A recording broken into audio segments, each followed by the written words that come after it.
আমিন কয় নবী গো, ও গো দয়াল নবীজি, হুজুর আল্লাহর কাছে আপনি যাচ্ছেন, আমার একটা আরজি আছে।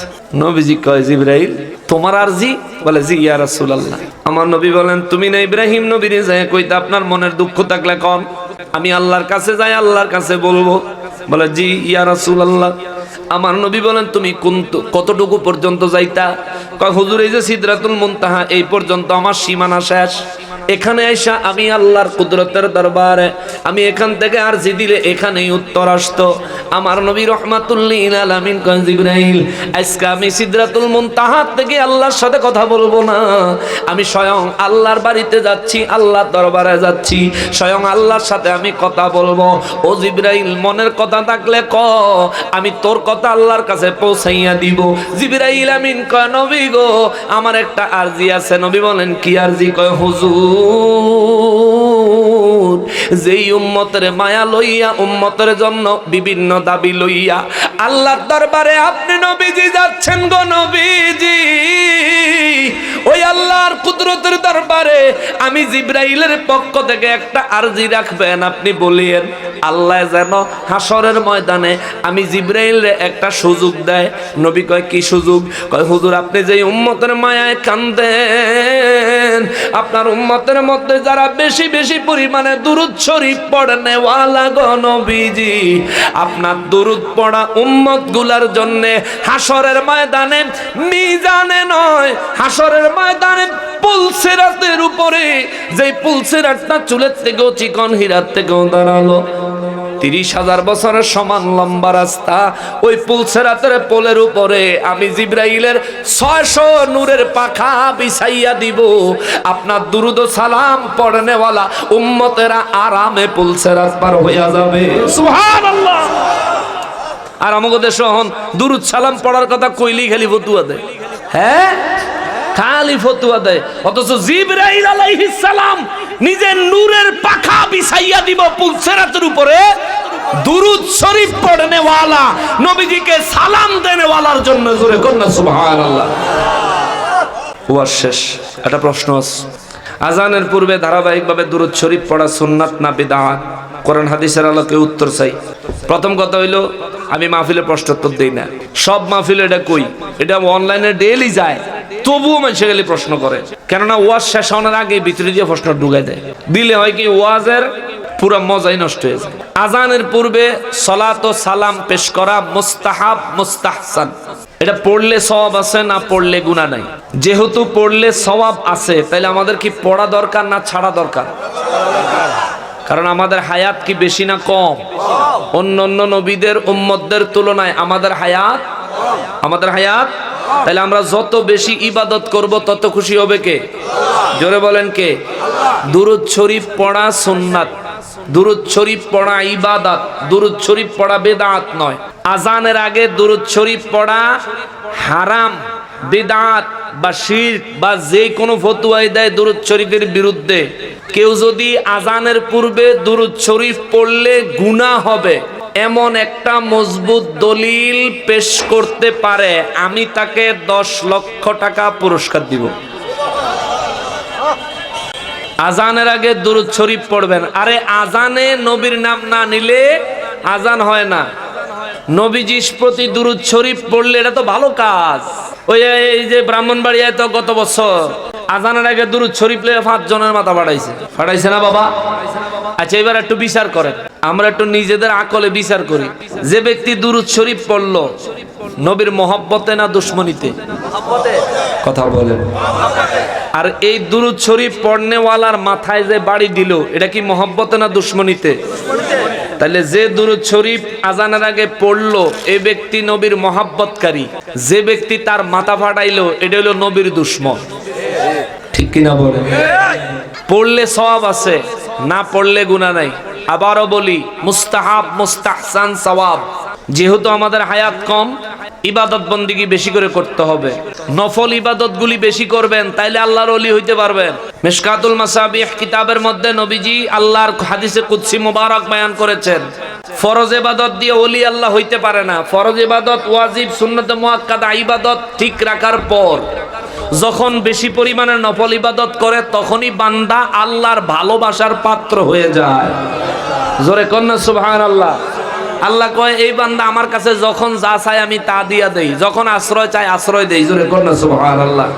এই বিষয়ে আমি লম্বা আলোচনা করলাম না এখানে। আচ্ছা বাজান, বয়ান আরো ছিল, হাদিয়াও দিছে, এটাকে পকেটে লুয়ে লই। মাশাআল্লাহ, মারহাবা। যে ভাই দিছে ডেকোরেটরের ভাই, কি নাম? আসাদুল্লাহ ভাই, মোহাম্মদ আসাদুল্লাহ ভাই, অত্যন্ত নবী প্রেমিক মানুষ, বুঝা গেছে। চুপচাপ দিয়া গেছে, কইছে বলে আরো দিব। আচ্ছা যাক, বলছে বা যেটুকু দিছে আল্লাহ মদিনাওয়ালার মহাব্বতকারী হিসেবে কবুল করুক। আল্লাহ মদিনাওয়ালার দিদার নসিব করে দিক, তার ব্যবসা বাণিজ্যে খায়ের ও বরকত দান করুক। আপনারা যেখানে মাহফিল করবেন এই পাগলার প্যান্ডেলটা দাওয়াত দিয়ে তার প্যান্ডেলটা নেন। এই ধরনের মানুষের 10 টাকা বেশি দিলেও লাভ, ঠিক কিনা বলেন? এই ধরনের মানুষের 10 টাকা বেশি দিলেও লাভ। মাইকের সাউন্ডটাও মাশাআল্লাহ সুন্দর আছে।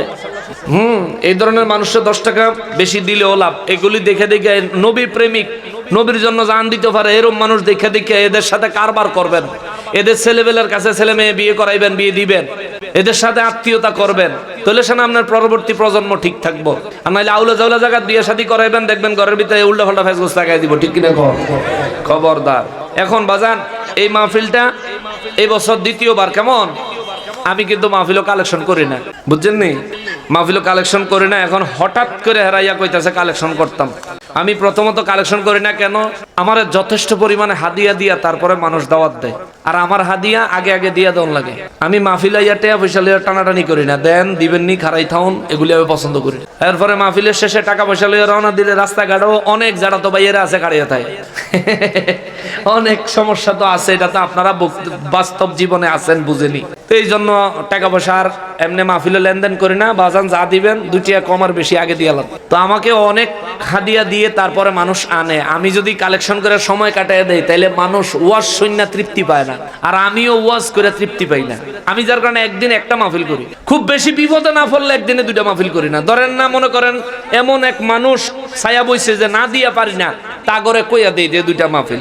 কিন্তু বিশ্বাস করেন, একদম ওয়াল্লাহি আল্লাহর কসম করে কই, 2টা মাহফিল যেদিন করি, 2টা মাহফিলের একটা মাহফিলও আমার নিজেরই মন মতন হয় না, কারণ মজা লাগে না। এই যে আজকে আপনাদের সাথে আলোচনা করলাম, আর কোনো মাহফিল নাই, একদম দিল খুললা মন খুললা যত সময় লাগবো, যতক্ষণ শুনতে চাইবেন ততক্ষণ শোনাইতে পারবো, টেনশন ফ্রি, কোরআন হাদিস থেকে কথা বলা যায় আরামসে, ঠিক কিনা বলে? এই জন্য আমি অতিরিক্ত আরেকটা মাহফিল নেই না। তো এই জন্য আমি কালেকশন করি না। কিন্তু এইটা দেখি 2য় বার্ষিক, এখন যেহেতু রফিক ভাই সহ তারা যেহেতু একটা আরজি করছে, আপনারা উঠতেন না, টিয়া না দিলে না দিবেন, একটু বল। ওয়াজ আরো রয়েছে, ওয়াজ কি আরো করতাম না? আচ্ছা তাইলে বল না, আগামী বছরের ওয়াজের বাউ করে লই, এরপর ইনশাল্লাহ সামনের ওয়াজ করবো। কথা আছে আরো, আগামী বছর মাহফিলের লেগে পোস্টার লাগবো। পোস্টারটা কে দিবেন? আমি আগামী 24 তারিখে, এই ডিসেম্বরের 24 তারিখে উমরা হজে যাবো আলহামদুলিল্লাহ।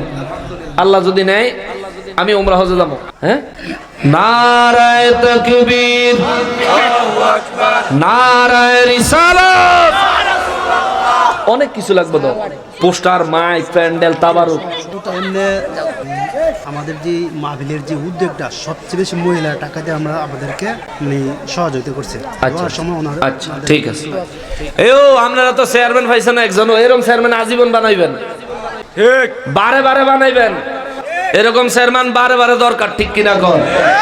এই পোস্টার, মাইক, প্যান্ডেল, তাবারুক আরো যা লাগবো চেয়ারম্যান সাহেব কইছে সব আমি দিমু, কালেকশনের দরকার নেই। আলহামদুলিল্লাহ বলেন।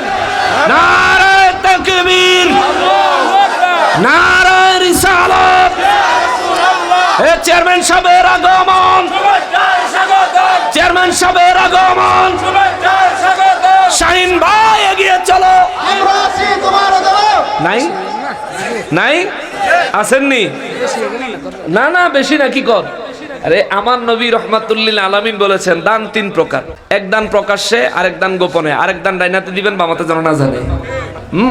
প্রকাশ্যে যারা দান করেন তাদের ব্যাপারে নবী বলছেন উৎসাহ দিবা, তাদের ব্যাপারে মারহাবা দিবা, এটা বৈধ কাজ, হালাল কাজ। কেননা তারা উৎসাহিত হবে, তাদেরকে দেখে অন্যরাও উৎসাহিত হবে, কেননা এটা হইল নেক কাজ। সুবহানাল্লাহ। আবু বকর রাদিয়াল্লাহু তাআলা আনহুরে আমার নবীজি কইছিল সাহাবীদেরকে, এই সাহাবীরা রুমাল বিছাইছে নবীজি, রুমাল, আমি রুমাল বিছাইছি, তোমরা কেডা কি দিবা দাও। আবু বকর রাদিয়াল্লাহু হুজুর বাড়ির যাওয়ার সময় পামনি নাকি এখনই দেওয়ান লাগবো? আমার নবীজি বললেন বাড়ির যাবা যাও। দৌড়ে বাড়িতে গেছে, একেবারে গটি বাটি খেতা বালিশ যা ছিল সব কিছু লইয়া আইয়া নবীজির রুমাল মোবারকের উপরে দিয়া কয়, ইয়া রাসূলুল্লাহ আমার কাছে এটুকু ছিল, দিয়ে দিলাম। নবীজি ছাইয়া দেখে পানির গ্লাস অহনো ভিজা, পানি গ্লাসে মনে হয় পানি ছিল, হে পানি খাইয়া পানির গ্লাস লইছে। আমার নবীজি বলেন, আবু বকর কিরে পানির গ্লাস দিয়ে অহনো ভিজা? কয় হুজুর এটা দিয়ে যে আমরা পানি খাইতাম এটা। কত তুমি পানির গ্লাস লইছো, গরম পানি খাইবো কি দিয়া? ও আমাকে এমপি সাহেব বলে সব দিব, মারহাবা কোন মারহাবা, মাশাআল্লাহ। হ্যাঁ হ্যাঁ হ্যাঁ, এরকম এমপি সাহেব বারে বারে দরকার। দ্বীনের কাজে, ধর্মের কাজে, ইসলামের কাজে যারা সাহায্য করে এরাই তো প্রকৃত নেতা। কথা বলেন ঠিক কিনা? আল্লাহ তাদের নেতৃত্ব জনগণের, দেশ ও জাতির মঙ্গল কামনায় সব সময় অবিচল অটল রাখুক। জোরে কোন আমিন। তাও বকর রাদিয়াল্লাহু তাআলা আনহু কয়, হুজুর এই গ্লাস তো লই আইছি। নবীজি কয় ঘরে কি আছে? কয় হুজুর আল্লাহ এবং তার রাসূল আছে। নবীজি বলেন আর কিছু নাই? কয় জি না হুজুর, যা ছিল সব লই আইছি। কয় এমন পাগলামি করার কারণ কি? আল্লাহর নবী রাহমাতুল লিল আলামিন রুমাল বিছাইছেন, তার রুমালে কিছু দেওয়ার মতো আমার মতো আবু বকরের কি সাধ্য আছে? এই জন্য আমি আমার ঘরে যা ছিল সব আপনার রুমাল মোবারকে দিয়ে দিলাম। সুবহানাল্লাহ।